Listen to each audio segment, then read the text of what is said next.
ഘടകകക്ഷികളെ ഒതുക്കി കോൺഗ്രസ് 4 പാർട്ടികൾക്ക് സീറ്റില്ല. നമസ്കാരം. ഈ ദിവസത്തെ ഏറ്റവും പ്രധാനപ്പെട്ട വാർത്താ വിശേഷങ്ങളുമായി ജനേകം ടോപ്പ് 10 ന്യൂസിലേക്ക് സ്വാഗതം. UDF സീറ്റ് വിഭജന ചർച്ച പുരോഗമിക്കുമ്പോൾ 4 കക്ഷികൾക്ക് സീറ്റില്ല. JSS, ഭാരതീയ നാഷണൽ ദൾ, അസോസിയേറ്റ് അംഗങ്ങളായ CK ജാനുവിന്റെ ജനാധിപത്യ രാഷ്ട്രീയ സഭ, കേരള പ്രവാസി അസോസിയേഷൻ എന്നിവയ്ക്ക് ഇത്തവണ സീറ്റ് ലഭിക്കില്ല. JSSനായി രാജൻ ബാബു 3 സീറ്റുകൾ ആവശ്യപ്പെട്ടിരുന്നു. CK ജാനു 2 സീറ്റുകളാണ് ആവശ്യപ്പെട്ടത്. 2 അധിക സീറ്റുകൾ ആവശ്യപ്പെട്ട കേരള കോൺഗ്രസ് വിഭാഗം പിറവത്ത് മാത്രമായി ഒതുങ്ങേണ്ടി വരും.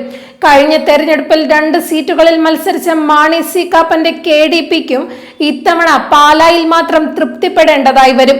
കഴിഞ്ഞ 2 തെരഞ്ഞെടുപ്പുകളിലും 5 സീറ്റുകളിൽ മത്സരിച്ച RSPയുടെ ഇരവിപുരം സീറ്റ് പിടിച്ചെടുക്കാനും നീക്കമുണ്ട്.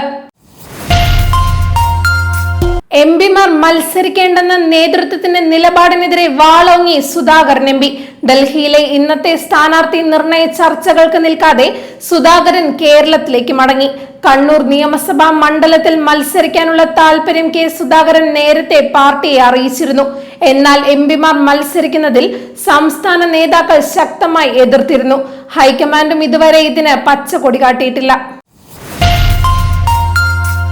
ആർത്തവാവധി നിയമപരമായി നിർബന്ധമാക്കുന്നത് സ്ത്രീകളുടെ തൊഴിലവസരങ്ങളെ പ്രതികൂലമായി ബാധിക്കുമെന്ന് സുപ്രീം കോടതി ചീഫ് ജസ്റ്റിസ് സൂര്യകാന്ത്. ഇത്തരം നിയമം നിലവിൽ വന്നാൽ തൊഴിലുടമകൾ സ്ത്രീകളെ ജോലിക്കെടുക്കാൻ വിമുഖത കാണിക്കുമെന്ന് അദ്ദേഹം നിരീക്ഷിച്ചു. സ്ത്രീകൾ പുരുഷന്മാരെക്കാൾ പിന്നിലാണെന്നോ ആർത്തവം എന്തോ മോശമായ ഒന്നാണെന്നോ ഉള്ള തെറ്റായ ധാരണ ഇത് സമൂഹത്തിൽ സൃഷ്ടിക്കുമെന്നും അഭിഭാഷകൻ ശൈലേന്ദ്രമണി ത്രിപാഠി സമർപ്പിച്ച ഹർജി പരിഗണിക്കവേ കോടതി അഭിപ്രായപ്പെട്ടു. സംസ്ഥാന എക്സൈസ് കമ്മീഷണർ സ്ഥാനത്ത് നിന്ന് MR അജിത് കുമാറിനെ നീക്കി. IAS ഇതര കേഡർ ഉദ്യോഗസ്ഥരെ എക്സൈസ് കമ്മീഷണർ സ്ഥാനത്ത് നിയമിക്കരുതെന്ന കേന്ദ്ര അഡ്മിനിസ്ട്രേറ്റീവ് ട്രിബ്യൂണലിന്റെ ഉത്തരവിനെ തുടർന്നാണ് സംസ്ഥാന സർക്കാരിന്റെ നടപടി.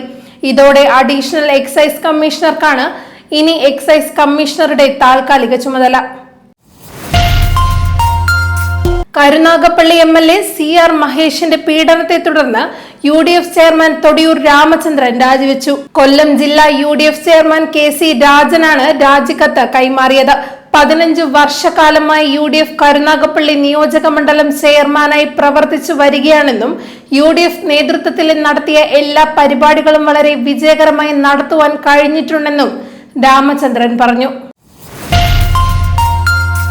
ആറ്റുകാൽ പൊങ്കാല മഹോത്സവത്തോടനുബന്ധിച്ച് നടന്ന ശുചീകരണ പ്രവർത്തനങ്ങൾ പൂർത്തിയാക്കാൻ 3 ദിവസം എടുത്തുവെന്നും ക്ഷേത്ര പരിസരങ്ങളിലെ മാലിന്യം ഇപ്പോഴും നീക്കം ചെയ്തിട്ടില്ലെന്നും കളക്ടറുടെ റിപ്പോർട്ട്.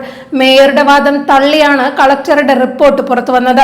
ക്ഷേത്ര പരിസരത്തും ചില ഭാഗങ്ങളിലും മാലിന്യം ഇപ്പോഴും നീക്കം ചെയ്തിട്ടില്ലെന്ന് റിപ്പോർട്ടിൽ പറയുന്നു. ഉത്സവ മേഖല നേരിട്ട് സന്ദർശിച്ചാണ് ജില്ലാ കളക്ടർ റിപ്പോർട്ട് പുറത്തുവിട്ടത്.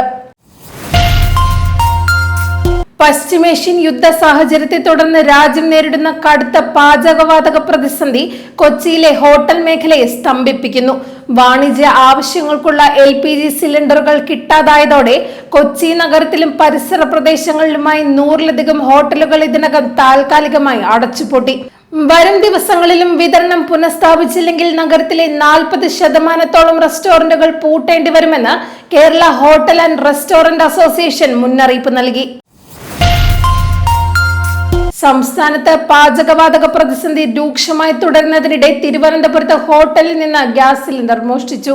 ചാല മാർക്കറ്റിൽ പ്രവർത്തിക്കുന്ന VS ഹോട്ടലിലാണ് പുലർച്ചെ 2 മണിയോടെ മോഷണം നടന്നത്. ഹോട്ടലിന്റെ പുറകുവശത്തെ വാതിലിലൂടെ അകത്തു കടന്ന മോഷ്ടാവ് ഗ്യാസ് സിലിണ്ടറുമായി കടന്നു കളയുകയായിരുന്നു. പശ്ചിമേഷ്യയിലെ സംഘർഷങ്ങളെ തുടർന്ന് നിർത്തിവെച്ച റിയാദിലേക്കുള്ള വിമാന സർവീസുകൾ ഇന്ത്യൻ കമ്പനികൾ വ്യാഴാഴ്ച മുതൽ പുനരാരംഭിച്ചു.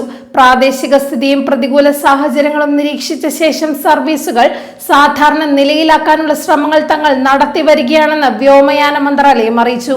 മാർച്ച് 12 മുതലാണ് സംഘർഷങ്ങളെ തുടർന്ന് ഇന്ത്യ റിയാദ് വ്യോമപാത വഴി വിമാന സർവീസുകൾ നിർത്തിവച്ചത്. കോൺഗ്രസ് നേതാവും പത്തനംതിട്ട ജില്ലാ പഞ്ചായത്ത് അംഗവുമായ ശ്രീനാദേവി കുഞ്ഞമ്മ തെരഞ്ഞെടുപ്പിൽ മത്സരിച്ചത് റേഷൻ കാർഡിൽ വ്യാജമായി പേര് ചേർത്തെന്ന് കണ്ടെത്തൽ. പരാതിയിൽ അടൂർ താലൂക്ക് സപ്ലൈ ഓഫീസർ നടപടി സ്വീകരിച്ചു. കോൺഗ്രസ് നേതാവ് ശ്രീനാദേവി കുഞ്ഞമ്മ പേര് ചേർത്തത് കാർഡുടമയുടെ ഭർത്തൃ സഹോദരിയുടെ മകളെന്ന് സൂചിപ്പിച്ചുകൊണ്ടാണ്. എന്നാൽ കാർഡുടമയ്ക്ക് ഭർത്തൃ സഹോദരിയോ മകളോ ഇല്ലെന്നാണ് പറയുന്നത്. ജനേകം ടോപ്പ് 10 ന്യൂസിലൂടെ വീണ്ടും കാണാം. കൂടുതൽ വാർത്തകൾക്കും വിശേഷങ്ങൾക്കുമായി ജനേകത്തിന്റെ വെബ്സൈറ്റ്, യൂട്യൂബ് ചാനലുകൾ സന്ദർശിക്കുക.